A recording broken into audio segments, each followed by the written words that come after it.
I came to Haiti today to meet with Prime Minister Kony, the Transitional Presidential Council, other political and security leaders, to advance our shared commitment to a secure and democratic Haiti.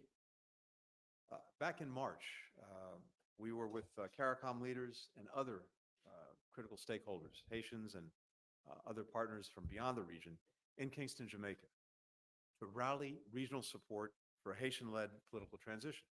Since that time, the Haitians have stood up a transitional presidential council. There's a government with an interim prime minister, a cabinet, and we see these institutions moving forward to do the work of delivering for the Haitian people. The United States appreciates Haiti's leaders putting aside their differences, working together to put the country on the path to free and fair elections. And we look forward to the TPC swiftly naming a provisional electoral council to organize those elections. That is the critical next step. We also welcome Haitian efforts to address corruption allegations and promote transparency and accountability. These are essential for this transition government to maintain the trust of the Haitian people. As the United States demonstrated with our recent sanctions on former President Martelly, we will use every tool that we have to hold accountable those who facilitate violence, drug trafficking, instability. As this political process has moved forward, in parallel, so too is the necessary efforts to provide a strong security foundation. And in particular, the multinational security support mission authorized by the United Nations last year has moved forward. Over the past several months, more than 380 Kenyan personnel have arrived in support of the Haitian National Police as part of this mission, with more to come.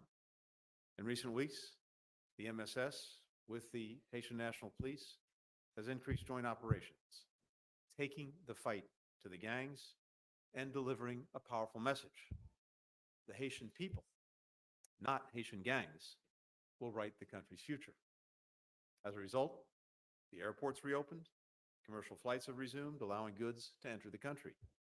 In parts of Port-au-Prince, there's more economic activity, more markets reopened, more people venturing out. In my meetings today with leaders of the security mission, with the Haitian police, we discussed how to ensure that security personnel are well-trained, well-equipped, and accountable so that they can work together to effectively combat violence and instability and maintain Haiti's momentum. The United States, for our part, has already delivered over $300 million to support this multinational mission, sending armored vehicles, radios, night vision goggles, standing up an entire base of operations, and we'll be getting more assistance here more quickly. We've also provided $200 million to the Haitian police since 2021, helping to train and equip new recruits, as well as specialized anti-gang units. We deeply appreciate the indispensable leadership of Kenya, President Ruto, as well as the contributions of CARICOM and the international community. Canada has been one of Haiti's strongest and most enduring partners, devoting millions in training and equipment to bolster the Haitian National Police and the multinational security support mission. Jamaica, as deputy commander of this mission, has committed to sending its own personnel to Haiti. El Salvador is sending a medevac team. But at this critical moment, we do need more funding, we do need more personnel to sustain and carry out the objectives of this mission. The United States has been actively working to secure this additional support. In a couple of weeks, we'll be at the United Nations for the General Assembly. I intend to convene a ministerial meeting to encourage greater contributions to help meet Haiti's security needs, its economic needs, its humanitarian needs, as well as to renew the mission's mandate, which expires in early October. The United States is also committed to using this foundation of security to support and unlock the potential of the Haitian people. We're the largest contributor of humanitarian assistance to Haiti. That includes an additional $45 million in humanitarian aid that I'm announcing today, bringing the total U.S. aid to over $210 million this year.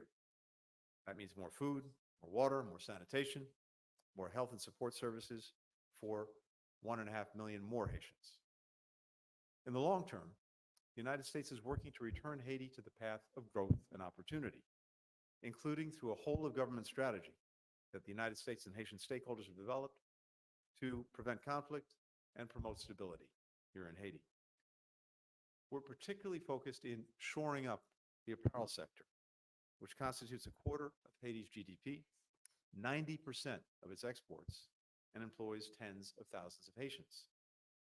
The United States Hope Help Trade Preference Program is an essential part of this effort, incentivizing companies to locate factories here by allowing Haitian-produced clothing to be exported to the United States duty-free.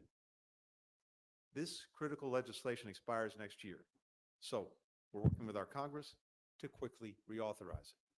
We'll also continue partnering with the Haitian government to make it easier for companies to do business here in Haiti. Now, we're very clear-eyed about what is required to address Haiti's challenges. It's an enormous amount of work to be done. The challenges are significant. But I think from just a few hours here today, meeting with leaders, talking to people, as well as being immersed in the work that we've done these past few months, what I am seeing is tremendous resilience and the reemergence of hope. We see it in young police recruits who are ready to reclaim their communities. We see it in citizens who see the transition government beginning to address challenges with seriousness and a sense of purpose. We see it in parents who can begin again to imagine going out to the supermarket, sending their kids to school without fear. Everyone that I met today cares about this country and is committed to its future. And I want the people of Haiti to know that the United States is with you. Nous sommes avec vous. Will remain with you. And many other countries are as well. So I think we've seen a good start to moving Haiti forward, but much remains to be done. We're determined to continue. We're determined to help the Haitian people write the future that they deserve. The first question goes to Rothschild. La première, Gilles François, Secretary of State, Antony Blinken, you just announced new humanitarian help to Haiti. Humanitarian assistance is important, but the country also needs investments that are important for economic growth and the creation of jobs and rich wealth in Haiti. You see, when we have resolved the security problem, how will the United States continue to help Haiti rebuild its future after the gangs have been dealt with? And the question is, what can we do to really help Haiti develop its economy? Humanitarian assistance is critical, but we also, the question suggests, need to do other things. And the truth is we have been and will continue to do so. Besides the humanitarian assistance, if you go back just over the last few years, going back to 2021, we provided more than $800 million in development, economic, and health assistance, as well as security assistance. And then separate from that is the humanitarian assistance. So you're exactly right that these investments in Haiti's foundational economic activities and everything that needs to happen to support them, that is essential, and we'll continue to do that. I mentioned the Hope Health Act that's been critical in supporting the apparel sector, which is so central to Haiti's economy. We want to renew that. It expires next year. But that's been critical because it incentivizes companies to put factories here in Haiti to produce the apparel that then gets sold the United States and throughout the region. So these and other measures, as well as a program we have that is part of the Global Fragility Act, where we have a 10-year plan in effect for Haiti to help support its development, to prevent instability, but to promote as well economic activity. So all of these things have to come together. But I just say again, I think the first thing to get right is to make sure that the security foundation is there, and that's what's happening now with the MSS and the Haitian National Police. A lot more work to be done, but it's starting to move. And then we also want to make sure that Haiti is back on a clear democratic track, and that means elections next year. For the next question, Michael Crowley with the New York Times. Thank you, Mr. Secretary. Michael. Thank you. Turning to the Middle East for a moment, if we may, there'll be more questions about Haiti, I'm sure. Many of us were with you in Israel in June. At that time, there was a ceasefire proposal on the table, and you said to the press corps that the possibility, the prospect of a ceasefire really is down to one person at this point. And you said it was Yahya Sinwar, the leader of Hamas. Of course, a lot of things have happened since that time, but I wonder whether it is still your assessment that really it comes down at this point to that one man, Yahya Sinwar. There's a lot of criticism right now about the role of Prime Minister Netanyahu and what his exact position is. So I wondered if you could just kind of come back to that basic question of where you place the primary responsibility. And then if I just may add one more question, this may be in the Department of stating the obvious, but can you just, would you acknowledge at this point that the prospect of a normalization agreement between Saudi Arabia and Israel that would include some sort of a security agreement between the United States and Saudi Arabia is not going to happen under President Biden's presidency? Thank you. Okay, thanks, Michael. So you're right that that's exactly what I said in June, and you're also right that since then there have been intervening events, and I think that only underscores something truly essential, which is that as close as we have gotten, and as close as I believe we are to getting a ceasefire agreement, every day that goes by where it is not finalized and the parties don't say yes, period, is a day in which something else happens. And there is an intervening event, which simply pushes things off and runs the risk of derailing what is a pretty fragile apple cart. So the experience that we've had over the last couple of months, where it's been extraordinary work done to get a framework agreement that both parties signed on to, then to work to fill in some of the gaps because the framework agreement doesn't have every detail in it. That remain to be negotiated, things that need to be implemented. We've been doing that work, and I think based on what I've seen, 90% is agreed.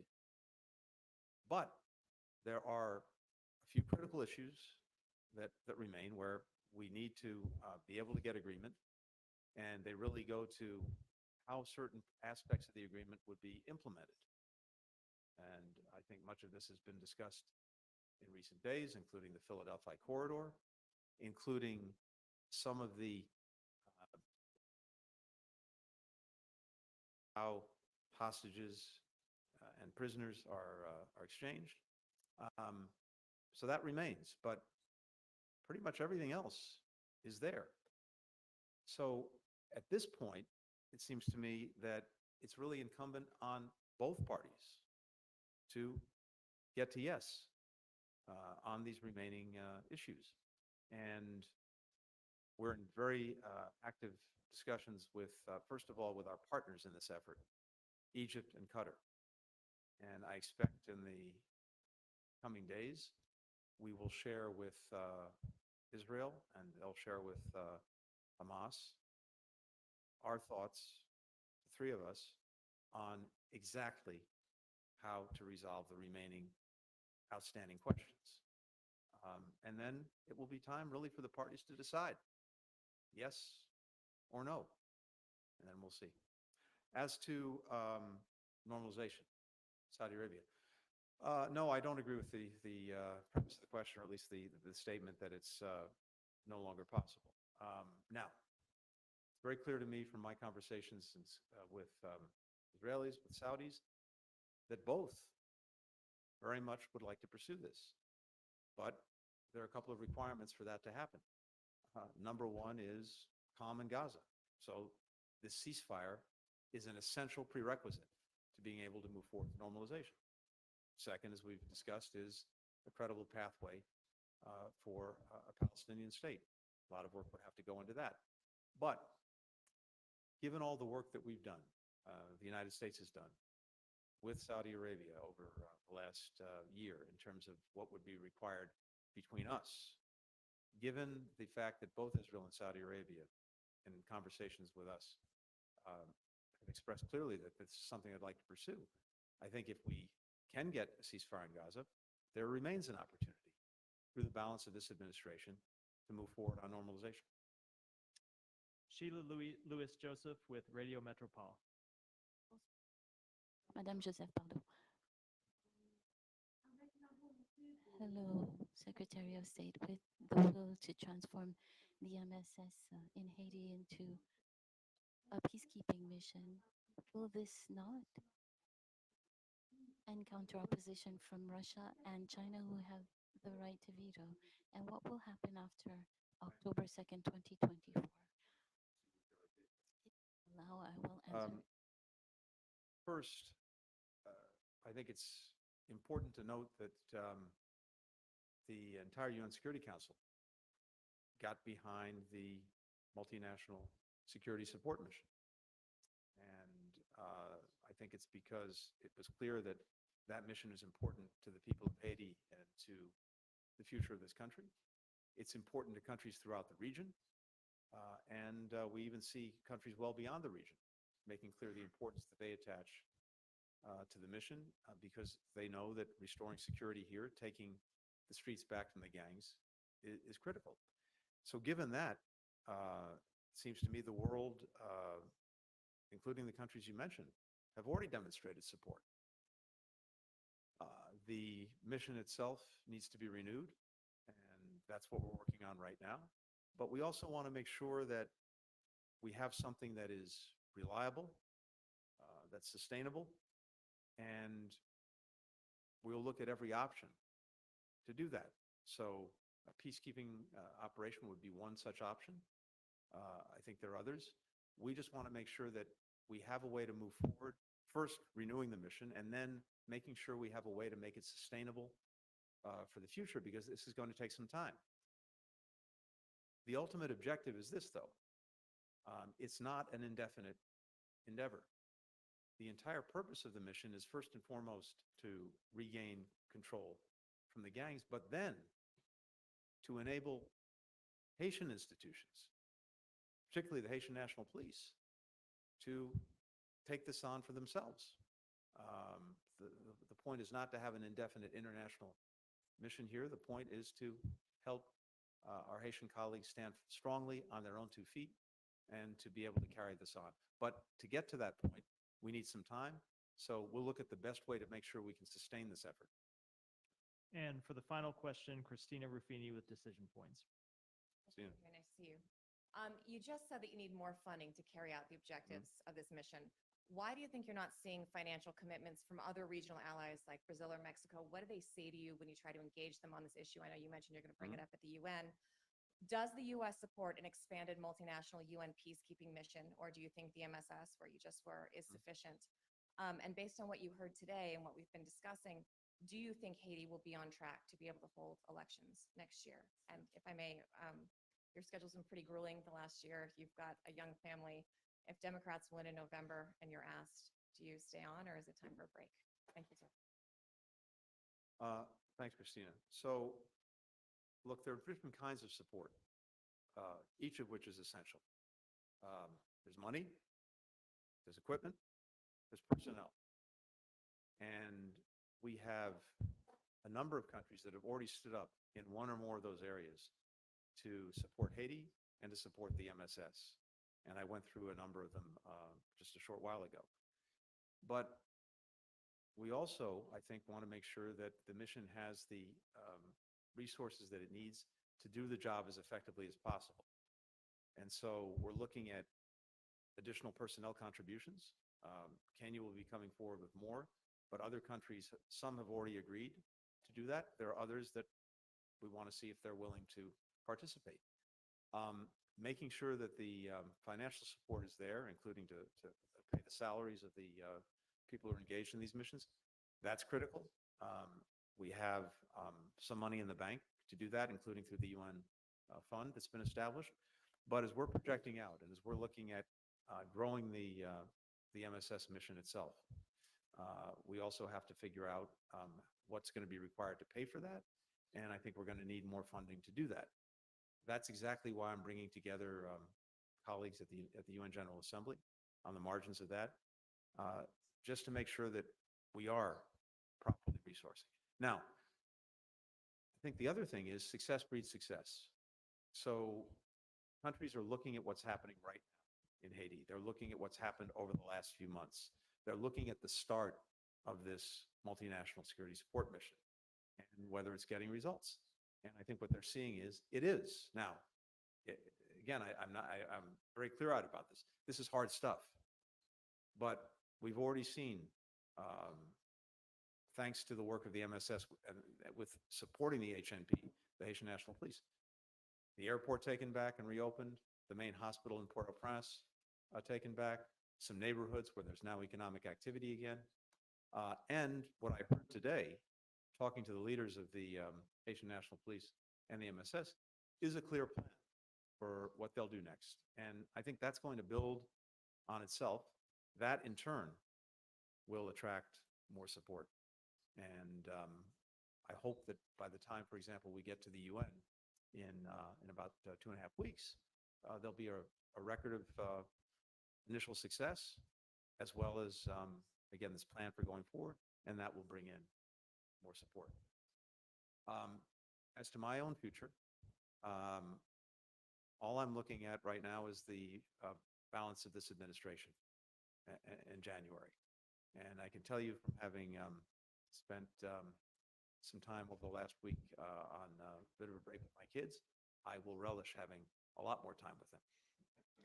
Thank you all. Thank you. Thanks, everyone.